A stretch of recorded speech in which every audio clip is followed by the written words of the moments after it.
రాష్ట్రంలోని నగరాలు, పట్టణాల్లో నివసించే ప్రజల ఆస్తులకు పటిష్టమైన భద్రత కల్పించే దిశగా రాష్ట్ర ప్రభుత్వం కీలక నిర్ణయం తీసుకుంది. ప్రతి కుటుంబానికి చెందిన ఇల్లు, స్థలాలు, ఇతర ఆస్తుల వివరాలతో కూడిన ప్రాపర్టీ కార్డులను జారీ చేయాలని నిశ్చయించింది. ఇందుకోసం గతంలో మధ్యలోనే నిలిచిపోయిన Naksha national geospatial knowledge based land survey of urban habitations ప్రాజెక్టును తిరిగి పట్టాలెక్కించనుంది.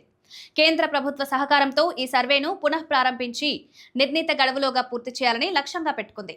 గ్రామాల్లో స్వామిత్వ పథకం తరహాలోనే పట్టణ ప్రాంతాల్లోనూ ప్రజల ఆస్తులను ఆధునిక డ్రోన్లు, జిఐఎస్ టెక్నాలజీ ఉపయోగించి సర్వే చేయాలని కేంద్రం 2024లో నక్షా ప్రాజెక్టును ప్రారంభించింది.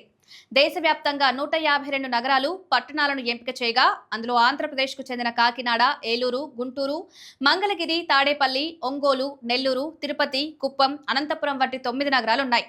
గత ప్రభుత్వ హయాంలో ఈ నగరాల్లో సర్వే ప్రక్రియ కొంతవరకు జరిగినా రికార్డుల నమోదు, మ్యాపింగ్ వంటి కీలక పనులు పూర్తి కాలేదు. దీంతో వాస్తవ గడువు ముగిసినప్పటికీ ఇప్పుడు రాష్ట్ర ప్రభుత్వం ఈ ప్రాజెక్టును పూర్తి చేయడంపై ప్రత్యేక దృష్టి సారించింది.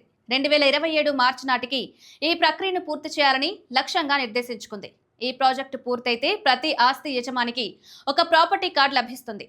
ఈ కార్డుపై ఉండే క్యూఆర్ కోడ్ను స్కాన్ చేయడం ద్వారా ఆస్తికి సంబంధించిన పూర్తి వివరాలు సులభంగా తెలుసుకోవచ్చు. దీనివల్ల ఆస్తుల రిజిస్ట్రేషన్, మ్యూటేషన్ వంటి ప్రక్రియలు మరింత పారదర్శకంగా, వేగంగా పూర్తవుతాయి.